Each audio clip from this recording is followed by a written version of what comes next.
Okay, just because a phone has a Snapdragon 8 Gen 2 or an 8 Gen 3 chip does not make it a flagship phone. What? And just because it's got a glass back doesn't make it a premium phone. Bro, what are you talking about, man? And just because it's got a 50 megapixel or a 64 megapixel camera does not make it a great camera smartphone either. Let me help you understand what specs to really look at when you're thinking of getting yourself a phone in 2024. Let's go. Okay, first, everyone wants a fast phone. No one wants to be stuck with a phone that's slow. And that's where companies tend to fool the customers the most. So bear with me on this. So many people think that if a phone has a really fast processor, then it must be a really fast phone. No, a big no.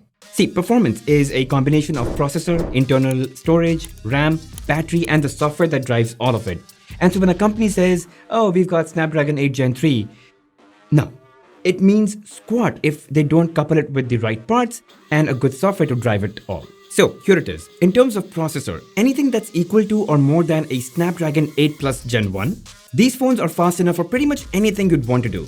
And so when you're thinking of getting a phone, look at these three things as a group and then decide which one feels best to you. And if you look at these three things together, the RAM, the processor, the internal storage, then the phones you see on the left are the best ones to go with. But this is solely in terms of performance only. For example, iQOO 11 is a high-performance smartphone, but it doesn't mean it will deliver flagship experience. All this table tells us is which phone will give best performance and second best performance and decent performance and so on. Also note that in 2024, a lot of these smartphones will see their successor too. For example, the iPhone will have iPhone 16, Samsung will have S24, OnePlus will have a Nord 4 and Pixel might see a Pixel 9. So keep that in mind. Alright. Now I want to talk about display because I think after performance, it is the most important thing. And why shouldn't it be? After all, what do you do on your phone the most? You look at it, right?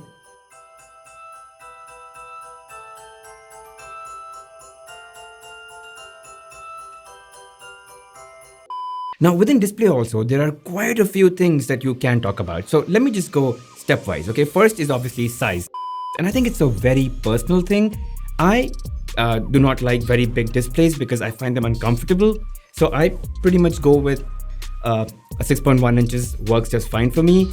But again, you do you. Now, in terms of display tech, I think majority of the smartphones today have some form of OLED. So I think you don't really have to worry about that. Just make sure it's OLED. And so what you should really look at now is HDR capability, brightness, and refresh rates. So today, a decent phone would have about 1300 nits of peak brightness, 120Hz refresh rate, and a 10-bit color depth, basically a more color accurate display. And if you're someone who's fond of watching Netflix HDR titles, that's an additional thing that you might want to check before you get the phone. Now, the problem is that kind of info is not really something that companies, outright mention. So you might want to look into a, YouTube review of that phone, or if you don't find it, walk into a store, install Netflix on a demo phone, and check that certification, whether it's there or not. Now you can get really picky. Does it have a blue light filter? Is it TUV Rhineland certified? What about PWM? Is it a flicker-free display? I mean, if you get so specific, you'll run out of choices. So just get your basics right: brightness, refresh rate, color depth, have a size in your mind, you're good to go.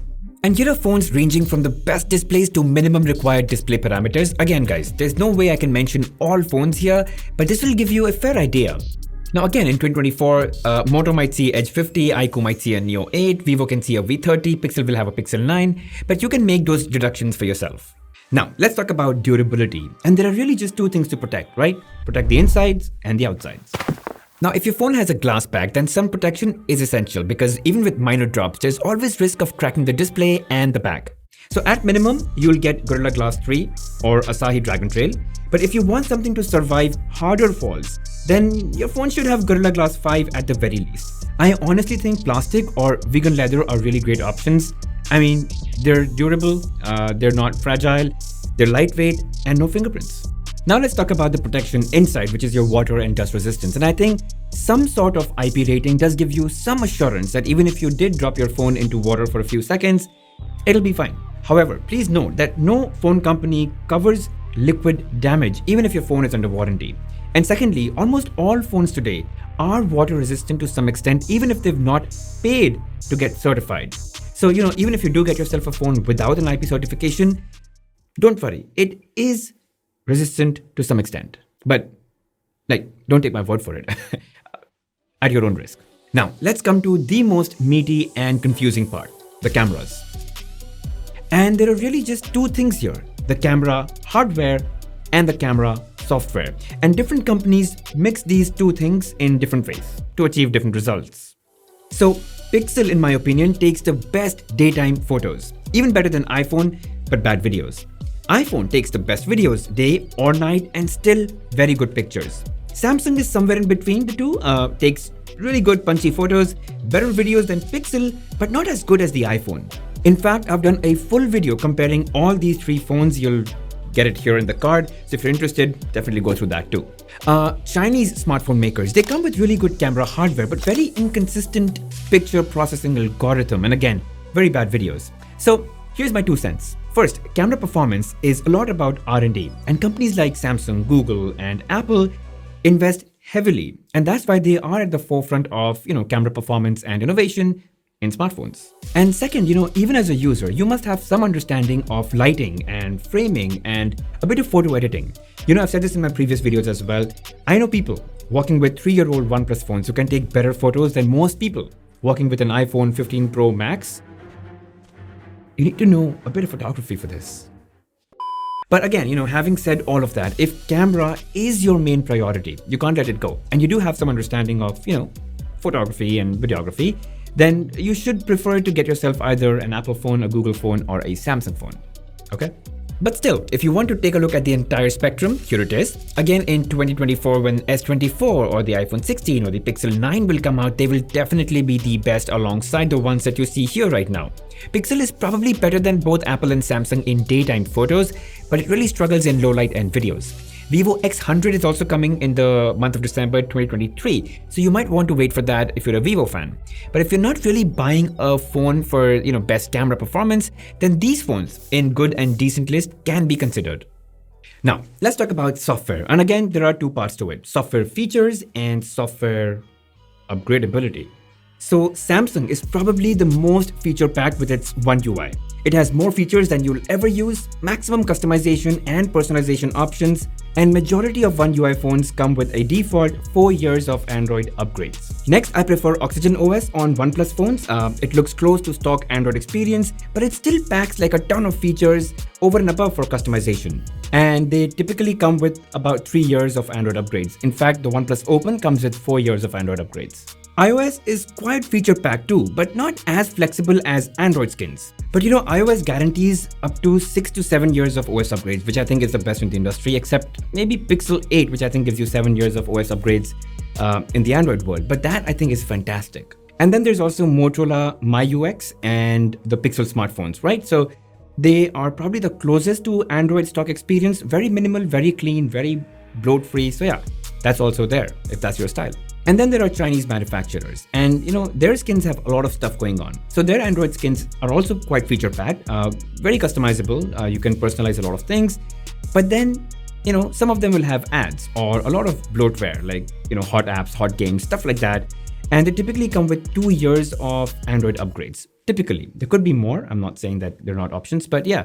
So it's the kind of thing you have to be prepared for. And again, Chinese smartphones do come at a lower price, and that's their way of balancing it out. So yeah, choose wisely. If you want maximum upgradability, choose the Pixel 8 series or the iPhones. If you want decent upgradability, like 3 or 4 years, and you want a lot of features, you want customization, personalization, you can then opt for Samsung's One UI or OnePlus Oxygen OS, right? And the Chinese skins, I've already told you the issues, but they do come at a lower price. So if your budget doesn't permit, they're pretty good. Just a few bloatware and ads, which you can get rid of, by the way. Lastly, let's talk about battery and charging. Now see, most phones today actually come with 5000 mAh. I can't even list them out, there's so many of them. But anything below 4000 mAh is probably not going to be, lasting you through the day, given today's usage and frequency. In any case, just for your reference, I've listed some phones along with their capacities. I'm not listing phones that have 5000 mAh capacity because that's like a big list. Like all phones have that capacity. But yeah, if you want phones that have massive capacities like 6000 mAh, it's these ones right here. And then the ones with least capacities are on the right side. Not too many of these actually. Now, if charging speeds are very important for you, then I've also segregated phones across different charging speeds. Brands like Samsung and Apple have typically refrained from giving very high charging speeds in the interest of, protecting your battery and increasing its lifespan, while Chinese smartphone makers have been pushing the limits of charging speeds. And if that's something that you're looking forward to, if it's really important for you when buying a smartphone, then definitely you could look at these. So there you go, guys. I promised you a guide, and this is what it was. My attempt was to guide you to understand the things that you should be looking at when buying a smartphone and not fall for stuff that companies tell you. You'll be able to look at the specs and understand exactly what they mean now. I hope so. And again, I may not have articulated everything perfectly, and if you still have questions, doubts, concerns, put them in the comment section. I'll reach out to you there and we'll talk over there. And that's it, guys. If this video was helpful, which I'm really hoping it was, please hit that like button, subscribe to the channel, hit that bell notification icon, and mark all. It really helps the channel grow. And please share it with people that you think can benefit from this video. I'll see you guys in the next one.